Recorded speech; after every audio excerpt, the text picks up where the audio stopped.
Hi, and welcome to Why Do Countries Exist, Episode 26, Brazil.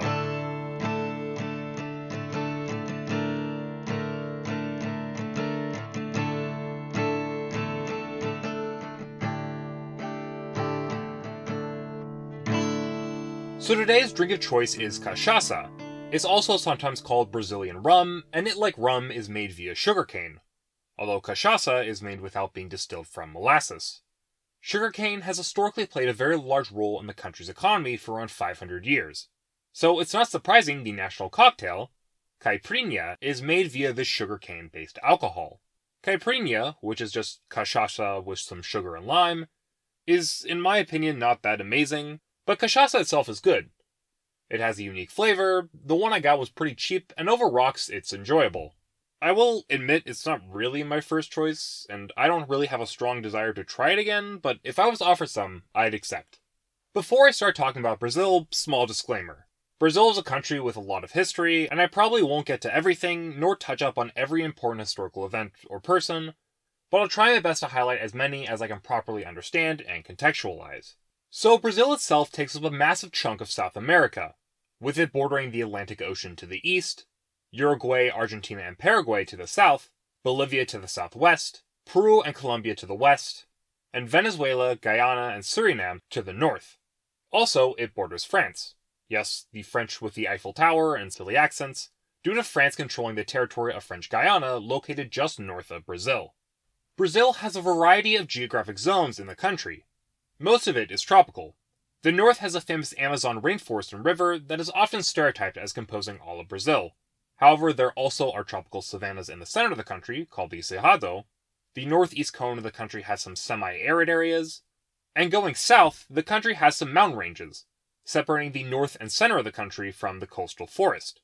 The geography of the country, while all quite varied, have resulted in the majority of the population existing along the coast, particularly in the northeast cone and going south to the border with Uruguay. Brazil also is a federation, with it being divided into 26 states, and a federal district which has the capital Brasilia in it, and acts as its own state. With a population of 210 million people, it is unsurprising that there are a lot of different people in the country. There are 5 main racial groups in Brazil. The largest are white Brazilians, with almost 48% of the population being defined as of European descent. Some of the largest white ethnic groups present are the Portuguese, Spanish, Italians, and Germans, along with smaller groups of Dutch, English, American, Irish, Polish, Ukrainian, and even some Arabs being categorized as white. Whites are generally found in the south and center of the country. I'm going to skip the next largest group for a second and instead talk about black Brazilians, who make up 8% of the population. They tend to be concentrated in the northeast along the coast, and are often of West or Central African stock. There are Asian Brazilians, which usually tend to be East and Southeast Asian, and compose 2% of the population. They are usually of Japanese, Chinese, Indian, or Vietnamese stock, and tend to be found in Sao Paulo or the center of the country. The smallest group are native Brazilians, who make up less than 1% of the population. They come from various different people groups like the Tupi, Guarani, Arawak, Jê, or Mura, and tend to be found in the rural areas in the north and east. So that group I skipped are mixed Brazilians, or Pardos, who make up 43% of the population and are found in the north and northeast. Pardos are complicated because most people, whether they define themselves as Pardo or not, are mixed to some extent. Also, some people who are defined as Pardo are just natives who have assimilated into wider Brazilian society. Ultimately, the racial categories of Brazil aren't really scientific and are largely just cultural dividers. Language-wise, most people will speak Portuguese, with almost everyone speaking it and it being used in politics, business, education, and just everyday life. Many natives will often speak one or more indigenous languages, and among immigrant groups they will often speak their own language. The South also have areas where German, Italian, and Polish are spoken in some communities. Religion-wise, Brazil is fairly Christian, with over 80% belonging to some Christian denomination. Most are Catholics, with roughly 65% belonging to the Church, with the Northeast and South having the most followers. There is also a significant and growing Protestant minority, with many evangelicals and Pentecostals found in the southeast and north. There are also smaller groups of Orthodox Christians, Mormons, Muslims, Jews, native folk religious groups, Afro-Brazilian religious groups, and many more. Many people also practice a hybrid of beliefs, taking elements of Catholicism, African religions, New Wave spiritualism, and maybe a dash of another religion, and just thrown together in its own hodgepodge of religious beliefs.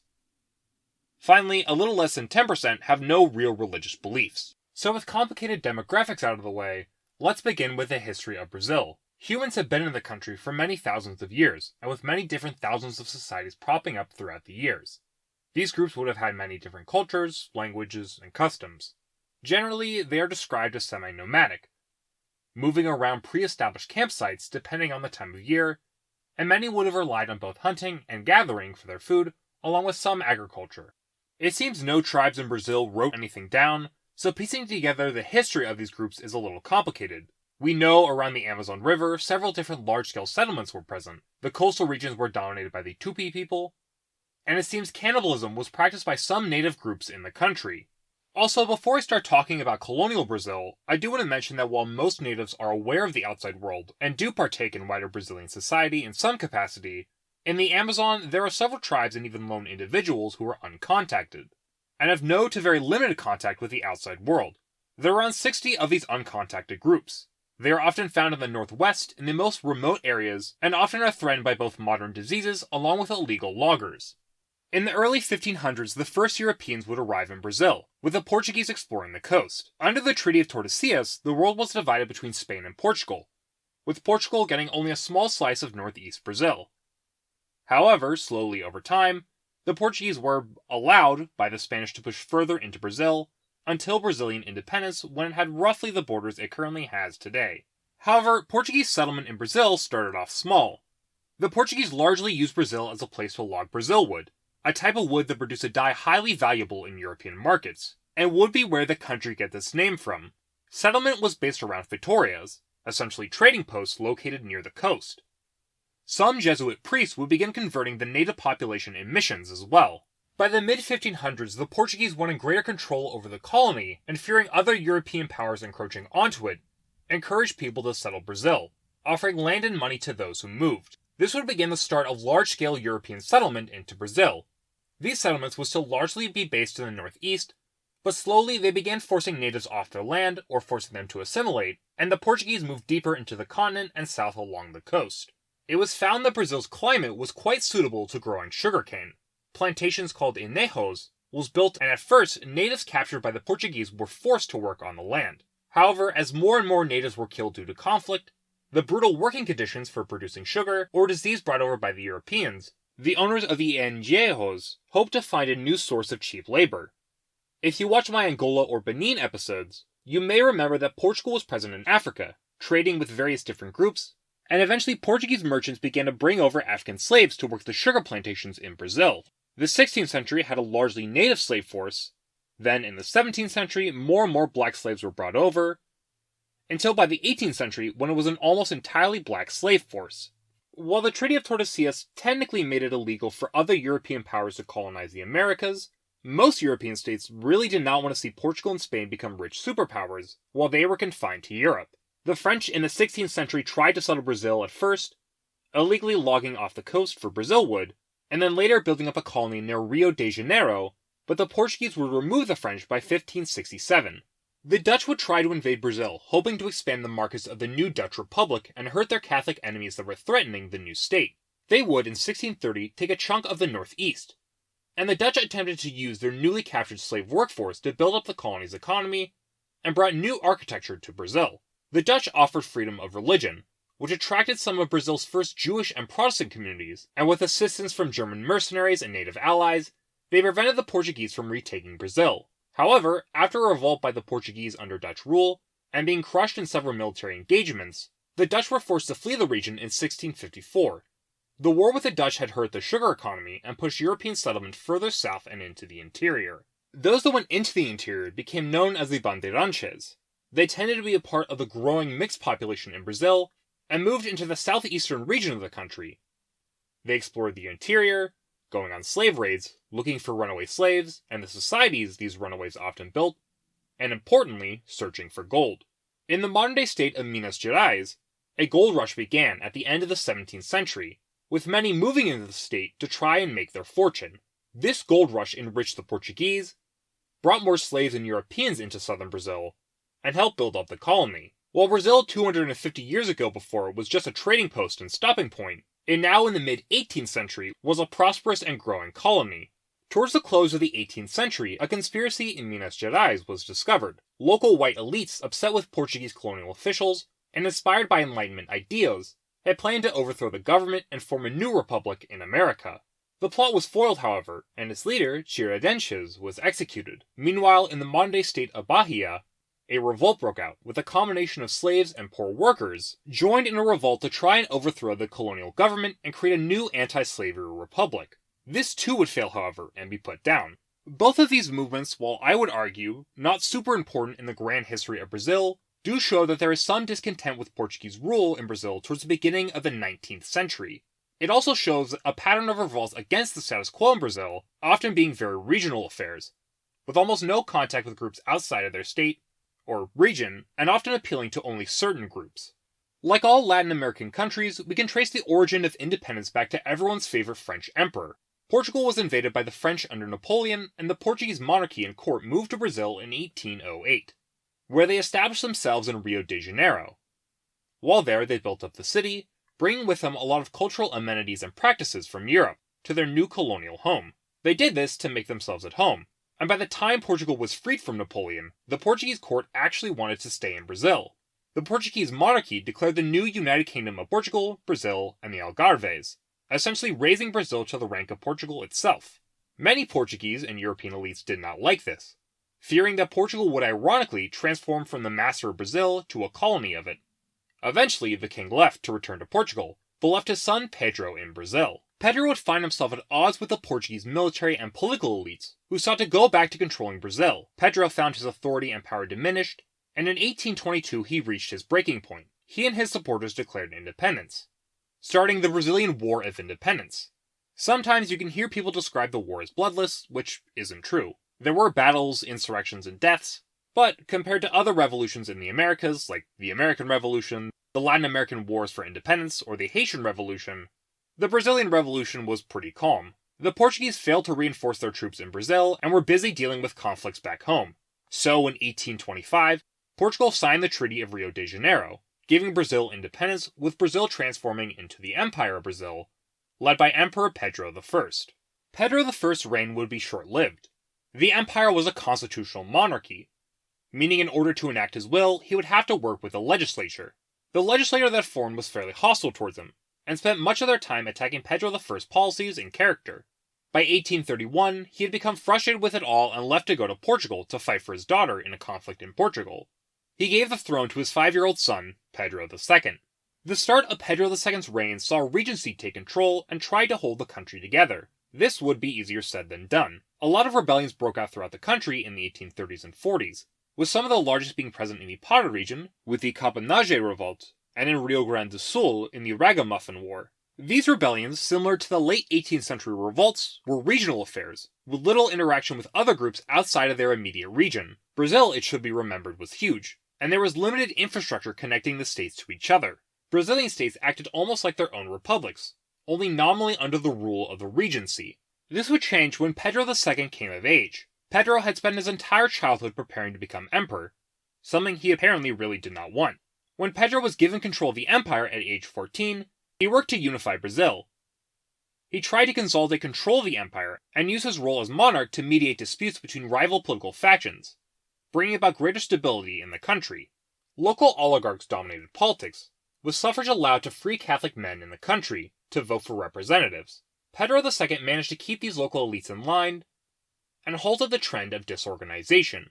Brazil in the 19th century grew as the economy became less reliant on a single export and had foreign developers invest more money into the country. Brazil still was an export economy, but had expanded into other markets besides Brazil wood and sugar. Cotton and coffee would be very important new exports, but tobacco, cacao, hides, and rubber also became new exports for the country, which helped grow the economy. At the same time, Brazil had many public and urban infrastructure projects financed by British merchants and companies, who were heavily invested and profited off Brazilian exports. This saw around the coast a lot of development, as railroads, factories, and telephone lines were built, but the interior of the country remained largely underdeveloped, and railroads were focused more on ensuring goods quickly left the country and not connected the country together. Imperial Brazil had to deal with wars on its borders at several points, but largely emerged victorious. The Cisplatin War in the 20s saw Uruguay break away from Brazil with Argentine help, but besides that, Brazil was mostly successful. They fought another war with Argentina for control over Uruguay in the 50s and 60s, with both of these being successful. They would also engage in several diplomatic squawks with Britain, managing to hold their own and come out on top. The most important conflict in this period would be the Paraguayan War, where Brazil, allying with Uruguay and Argentina, defeated a growing Paraguayan state and took land in the Mato Grosso region. Brazil would ultimately invade Paraguay and engage in brutal warfare, with only their large military and population allowing them to defeat the Paraguayans, who were highly motivated and had strong force that slowed Brazilian expansion. The war would ultimately result in Brazil having to reorganize its army, building it up, created a lot of debt for the Brazilian state, and offered an opportunity for black men to leave slavery to join the army. Slavery itself would begin to diminish under Pedro II. At the start of the empire, 70 to 80% of Brazilian agricultural exports were produced by slave labor. However, an abolitionist movement began propping up in Brazil that demanded an end to slavery. These abolitionists, admittedly, had little support at the start, but they did have the blessing of the royal family, who looked down on the practice. In 1850, under pressure from Britain, the importation of slaves would be banned, which when coupled with the very low birth rates of slaves due to the conditions they were put under, started a decline in the slave population. Events like the Paraguay War and a law in 1871 that made it so everyone born after the law couldn't be a slave, and a law in 1885 that freed slaves once they turned 60, effectively meant the days of slavery were numbered. Abolitionists also stepped up their efforts to free slaves, actively helping many slaves escape their masters, and in 1888, slavery was abolished in the empire. One of the reasons slavery was abolished was because businessmen found a new source of labor. Starting in the late 1800s, a growing number of Europeans began moving into the country, encouraged by the Brazilian state to whiten the nation. Many non-Portuguese people began to arrive, typically moving into southern Brazil, and started working as cheap labor in the agricultural sectors in the country. While it was mostly Europeans entering the country, there were also large numbers of Japanese, Chinese, and Arab Brazilians moving in at this time as well. Brazilian elites by the 1880s were growing tired of Pedro II. They were upset that Pedro wasn't doing enough to defend the institution of slavery, and largely opposed the abolition decree of 1888. They also felt that war with Paraguay had produced too much debt, and the emperor was getting too involved in political affairs. Pedro II, while he was liked by many ordinary Brazilians, did little to shore up the monarchy, having no real apparent heir, and becoming increasingly dissatisfied with his role as monarch. In 1889, Republican officers overthrew the monarchy in a largely peaceful coup, and forced Pedro II into exile. Pedro was so passive during the coup, it is almost shocking, with him refusing any attempts to try and win back his throne, fearing the spilling of Brazilian blood. So Brazil enters a republican period where surely there will be greater representation for the people, right? Well, not really. The First Republic had what are known as coffee with milk politics, which was not based around how best to have coffee, but rather about how the state elites of Sao Paulo and Minas Gerais, which had an economy based around coffee and dairy respectively, dominated politics at this time. Although this isn't to say that they were the only powerful states in Brazil. Most states with a large population had powerful elites who controlled politics, with conservative state-level politicians running Brazil and its many states. Brazil pushed further west, as railroads started pushing deeper into the interior. The rubber industry and promise of new land to use encouraged businesses and settlers to start looking west. Native Brazilians, which had been pushed out of most of the country by wars, slavery, or disease, began to see their fortunes improve slightly. The first Indian reservations, which promised some semblance of self-autonomy, were created, although the Brazilian agency that looked over them was fairly corrupt and largely ineffective at helping the natives. Brazil would also take the state of Arce from Bolivia in 1904. While it would be another 50 years before the population of these states began to grow, it started to slowly climb in the First Republic. During World War I, Brazil would at first remain neutral, not holding strong feelings towards the Allies or Central Powers. However, in 1917, with German attacks on Brazilian shipping vessels, and Brazilian politicians hoping that a war would bring about more support for the government, declared war on Germany. They would send several officers to the Western Front and would send a small naval squadron to patrol the Atlantic. It would see the biggest change domestically. Brazil would industrialize, as Brazil tried to create more factories to produce munitions and begin to move away from a slowly agricultural-based economy. The First Republic would not be free from tension. There were naval revolts and a federalist revolt in the south in the 1890s, a vaccine revolt in Rio de Janeiro in 1904, a revolt between peasants and landowners in southern Brazil in the 1910s, and a revolt by middle-class officers in the 1920s. However, the First Republic would ultimately fall in 1930, when the Sao Paulo elites broke with the tradition to allow Minas Gerais to choose a successor to a Sao Paulo-backed president. So a coalition of elites outside of Sao Paulo, the military, and the urban middle class overthrew the government in a one-month revolution. So the period from 1930 to 1964 is largely shaped around the policies and character of one man, Getúlio Vargas. Vargas was an oligarch from Rio Grande do Sul, and while backed initially by other oligarchs who gave him the presidency in 1930, he found his main support base among the working class, government workers, and the military. He was similar to Perón in Argentina or the MNR in Bolivia, in that he believed in strong government involvement in the economy, favored a strong welfare state, relied on populism and personal appeal to get his message across, and while I would argue he is not a fascist, there are some links between his movement and the fascist movements in Italy and Germany. In 1932, several southern states revolted over Vargas's heavy-handed approach to policymaking, and while militarily unsuccessful, they did force Vargas to rule under a constitution starting in 1934. This constitution would not last long, however. In 1937, Vargas announced a communist uprising was about to occur, and initiated a coup to stop it. This brought about the Third Republic. The Third Republic dropped any pretense of being democratic, and for its entire existence had no actual elections, with all political parties being banned. Vargas and his allies were given increased control over the country, and used it to crack down on dissent while continuing to carry out their domestic policies, such as raising wages, nationalizing several industries, strengthening a single Brazilian identity, and labor reform. Union activity grew, but the unions were largely controlled by and worked under the government. The only major source of opposition came from the communists, who were a fairly small and mostly irrelevant group, and the fascist integralists, who, while larger than the communists, failed in an attempted 1938 coup and were cracked down harshly. World War II again saw Brazil start off neutral. Vargas figured he could use the war to his advantage, and began asking America and Britain for funds for infrastructure projects, in order for Brazil to grow closer to the Allies. He played off fears that Brazil, with its large German and Italian community and its anti-democratic government, might just join the Axis if these funds weren't given, although it's doubtful Vargas would have actually carried through with this. By late 1942, with several Brazilian vessels sunk by German submarines, Brazil declared war on the Axis. Brazil's main impact on the larger war effort would be towards providing the Allies with raw supplies, and an increased naval presence in the Atlantic Ocean. Brazil would also send the Brazilian Expeditionary Force to fight the Germans and Italians in the Italian campaign, winning several battles. Vargas began to lose support back home, with more people wanting democratic elections to decide the fate of the country, rather than continued authoritarianism. In 1945, Vargas was overthrown by the military when he didn't move fast enough to reform the country, and the Fourth Republic began. This would be the first republic where real competitive elections began in Brazil, as mass legal political parties appeared and suffrage was extended to women.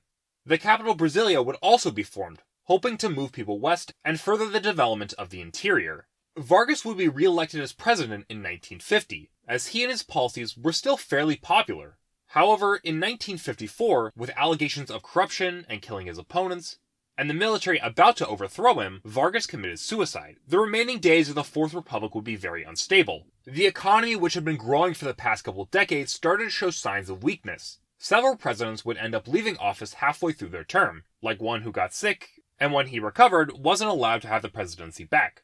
And another who claimed occult forces threatened him, who apparently thought this would lead to a popular revolt to return him to power. When President João Goulart began to move closer to the USSR and China, the military and local elites, with the blessing and backing of the United States, overthrew the government, ending the Fourth Republic in 1964. The new Fifth Republic was really a military dictatorship, with the military dominating the country.